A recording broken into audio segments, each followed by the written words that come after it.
사무엘상 29장 그리고 30장까지 간단하게 말씀 묵상 큐티 가이드를 드리려고 합니다. 사무엘상 29장에서는 다윗이 블레셋의 장군으로 있는 상태로 시작을 해요. 다윗이 사울을 피해서 막 도망다니다가 더 이상 도망다닐 수가 없구나. 그래서 유다 땅에 계속 있으려고 했던 결심을 내려놓고 하나님의 하나님의 뜻을 따라 유다에 계속 있으려는 그 결심을 좀 내려놓고 블레셋 땅으로 적군이었던 블레셋 땅으로 망명을 합니다. 그랬는데 그동안 신임을 얻어가지고 블레셋 왕 아기스에게 완전 신임을 얻어서 블레셋 왕 아기스가 막 의기양양해졌어요. 그래서 다윗이 있으면 우리는 우리의 뭐 철천지 원수 이스라엘을 다 이길 수 있어. 그래가지고 전쟁을 벌입니다. 전쟁을 벌이는데 2절에 보면 다윗과 그의 사람들은 아기스와 함께 그 뒤에서 나아가더니라고 돼 있는데 아기스 왕의 호위 장군 같이 수호 경비처럼 이렇게 나아가고 있어요. 근데 다윗 입장에서는 굉장히 난처한 상황이죠. 다윗이 일시적으로 망명을 했지만 아기스 왕의 신임을 얻었지만 그의 속마음은 하나님 나라 백성을 배신하려는 마음이 전혀 없거든요. 그래서 하나님 나라의 원수가 같았던 아말렉 사람들을 공격하면서 나 다윗 유다를 공격했어요라고 그냥 거짓말하면서 살았던 겁니다. 그래서 신임도 없고 실제로는 이스라엘 백성의 적국을 공격하고 있었던 상황이죠. 그런데 사울 왕그 블레셋 왕 아기스가 사울 왕을 공격하겠다고 이스라엘과의 전면전을 치르면서 야, 우리 유능한 장군 다윗을 꼭 데려가자라고 데려가고 있는 상황입니다. 다윗 입장에서는 그렇게 해서 만약 이겨버리면 문제가 되잖아요. 이스라엘을 이겨버리면 하나님 나라 백성이 왕이 될 수도 없고 다시 유대 땅으로 돌아갈 수도 없는 그런 상황이 돼버리는 난처한 상황이 되었습니다. 그때 블레셋 군대의 방백들, 그러니까 장군들이 막 항의를 한 거예요. 그렇게 왕한테 항의하는 일이 쉬운 일이 아닌데 막 들고 일어납니다. 그러면서 어떻게 다윗을 데려갈 수가 있습니까? 다윗을 데려갔다가 다윗이 만약에 다시 사울 편으로 돌아가서 우리를 공격하면 우리 다 죽어요. 우리 너무 무서워요. 막 블레셋 장군들이 다윗과 같이 가는 거 무서워. 뭐 제가 팀킬을 할 수도 있어. 막 그러면서 절대 같이 가면 안 됩니다. 사울과 다시 이스라엘 백성과 다시 한 팀을 먹을 수도 있어요. 막 그럴 수도 있어요. 그래서 무섭다는 얘기를 하는 거죠. 그래서 알지 않습니까? 그가 우리의 장군이었던 골리앗을 죽이고 사울은 천천히 다윗은 만만이로다라고 그렇게 유명했던 이스라엘의 가장 유명한 장군인데 이스라엘과 공격하는데 어떻게 끝까지 우리가 신뢰할 수 있겠습니까? 그래서 다윗을 데려갈 수 없습니다. 라고 그랬더니 아기스가 막 다윗을 불려서 야 미안하다. 난 너 믿는데 네가 진짜 되게 좋은 애인 거 아는데 너 못 데려갈 것 같아. 난 너랑 꼭 갔으면 좋겠는데 너랑 못 가겠다. 뭐 그래도 우리가 이길 수 있을 거야. 그러면서 미안하다. 뭐 그러고 넌 저기 시글락 땅에 고향 땅에 가서 발 닦고 자고 있어. 잘 쉬고 있어. 그냥 그렇게 보냅니다. 그러니까 다윗이 막 억울한 척을 하죠. 어떻게 그럴 수 있나요? 나 진짜 싸우고 싶었는데, 나 진짜 어쩔 수 없네. 나 진짜 싸우고 싶었는데, 어쩔 수 없이 집에 가서 이제 쉬어야겠네. 막 그러면서 그냥, 억울하다는 듯이 그냥 그러고 집으로 갑니다. 참 다행이죠. 그렇게 해서, 이제, 다윗은 다시 블레셋 땅, 자기가 이제 머물 수 있는 땅으로, 블레셋의 시글락 땅으로 돌아가게 됩니다. 그러고 30장으로 넘어가는데요. 30장에 딱 사흘 만에, 이제 3일인데, 3일 만에 블레셋 땅 시글락에 딱 도착을 했는데, 없는 사이에 아말렉 족속들이 와가지고, 그 지역을 다 공격해서 약탈한 겁니다. 보통은 다 죽이는데, 다 죽이고 다 약탈하는데, 웬일로 그 지역에 남아있던, 유다의 군사들의 자녀들, 그리고 여인들을 다 잡아갔어요. 사람을 죽이지 않았습니다. 보통은 다 죽이는 애들이거든요.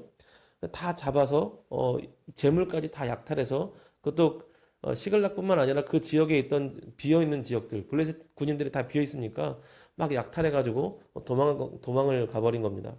그걸 와서 다윗과 이제 다윗의 병사들 600명이 와서 보니 성읍이 다 불타 있고 또 아내와 자녀들이 사로잡혀가 있고 약탈당한 상태입니다. 그래서 너무나 당황해서 얼마나 울었는지 더 이상 울 기력이 없도록 울었대요. 다윗의 두 아내들도 이제 잡혀갔다고 하죠. 이때 그동안은 이제 다윗이 환란과 어려움이 외부적인 요인이었다면 이제는 내부적인 요인으로 나타납니다. 그전에는 사울이 공격하고 블레셋으로 망명을 가고 도망가고 이랬는데 어떠한 일에도 다윗의 말에 따라주고 다윗을 신뢰했던 이스라엘 백성 아니 유다의 유다가 아니라 어, 다윗의 군사 600명이 다윗을 죽이려고 그래요. 돌을 들어서 굉장히 다급한 상황이죠. 그때 다윗이 어, 위험한 상황이었지만 마음을 새롭게 합니다. 용기를 내죠. 힘을 내죠. 그 이유가 그의 하나님 여호와를 힘입고라고 되어 있습니다.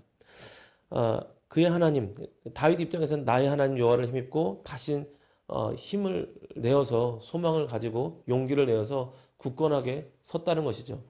그러니까 문제가 생겼을 때 누구 탓하고 있는 것이 아니라 원인을 파악하고 해결 방안을 모색하는 것에 이제 힘을 냈다는 것입니다. 문제가 생겼을 때 탓하는 거 쉽죠. 누구 탓하는 거 쉽습니다. 그런데 원인이 무엇인지 원인을 파악하고 어떻게 이겨낼 수 있는지 해결 방안을 찾는 것은 진짜 훌륭한 사람이죠. 근데 다윗은 그렇게 해결 방안을 찾는 그 마음의 힘을 어디서 얻었는가? 하나님으로부터 힘을 얻었다는 겁니다. 우리가 이것이 믿음의 사람들이 가진 가장 큰 장점과 유익한 점이라고 생각을 합니다. 특별히 그의 하나님, 나의 하나님 여호와를 힘입고 그랬는데 여호와 하나님이란 뜻에 하나님을 상징할 때 엘로힘이라는 뜻도 있고 여호와라는 뜻도 있는데 엘로힘 그러면 그냥 신 이런 뜻이에요. 신 천재를 창조한 신 이런 뜻이 있는데 여호와 하나님 그러면 하나님의 이름으로서 내가 스스로 계시는 분 이와 동시에 스스로 계신 분인데 나와 어떤 우리와 이스라엘 백성과 언약을 맺은 분, 언약을 맺고 함께하는 분 이런 의미가 더 강조된 것이 여호와 하나님이십니다. 그러니까 다윗 입장에서는 나의 하나님, 나와 언약을 맺으시고 나와 함께 하시는 그 하나님을 의지하여서 용기를 얻고 힘을 내어서 다시 이 문제를 해결할 마음의 힘을 얻고 마음의 힘을 얻으니 몸이 움직이는 그런 힘을 얻었다는 것입니다. 그래서 이제 제사장 아비아델에게 제사장이 오셨던 에봇을 가져와서 에봇을 가지고 하나님의 뜻을 구하고 여쭤봅니다. 하나님께 여쭤봤더니 하나님 제가 이 아말렉 군대를 쫓아가면 잡을 수 있겠습니까? 그랬더니 잡을 수 있다 그러시는 거예요. 사실 이 아말렉 족속은 하이에나 같은 족속들이라 약한 자만 공격하고 도망가는 애들이거든요. 전면전을 치르는 애들이 아닙니다. 그래서 잡기가 참 어려워요. 그런데 잡을 수 있다고 말씀하시는 거예요. 그래서 그럼 하나님 말씀 믿고 나가는데 그때 600명 중에 200명은 힘들어서 다 못 가고 짐을 지키고 400명이 짐을 가볍게 하고 딱 쫓아가다가 애굽 사람 하나를 만납니다. 애굽 사람 보니까 노예였어요. 그러니까 마침 딱 사흘 전에 3일 전에 그를 버린 겁니다. 그가 몸이 아프다고 힘들다고 아말렉 족속의 노예였는데 아말렉 족속이 큰 탈취를 하고 큰 노력을 하고 기분이 좋았는지 보통은 노예를 잘 버리지 않지만 이날을 따라 노예를 버린 거예요. 그 노예를 만났습니다. 노예 입장에서는 이가 갈리겠죠. 이 아말렉 족속들 이것들 기회만 되면 다 잡아야 되는데 그때 다윗을 만났습니다. 근데 다윗도 참 신기한 게 그렇게 위급한 상황인데 이 죽어가는 사람을 살려요. 먹을 걸 주고 물을 줘서 살립니다. 이 와중에 선을 베풀고 있어요. 참 신기하죠. 그 덕분에 선을 베풀었던 덕분에 이 아말렉 족속의 노예였던 애굽 사람이 정신을 차려서 아말렉 족속의 정보를 다 넘겨줍니다.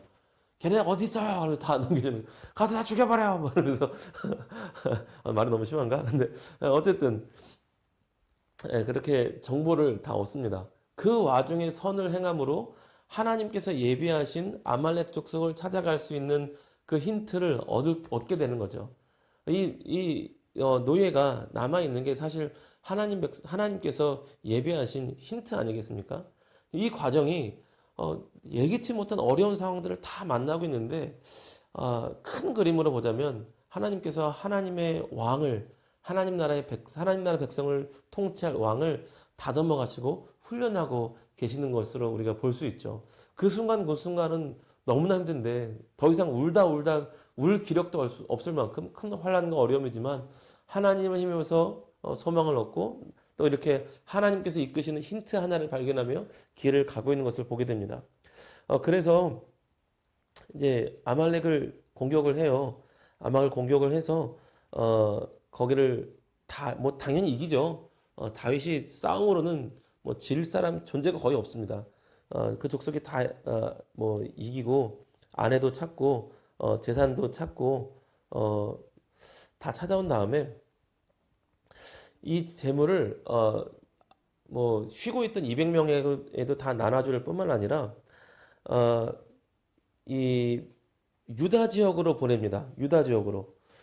지금 블레셋에 도망 나와 있잖아요. 근데 유다 지역으로 보내서 유다 지역 장로들에게 보내서 유다 백성들에게 자기들의 재산보다 더 많은 재산을 아말렉에서 뺏었으니 이것을 가져가시오.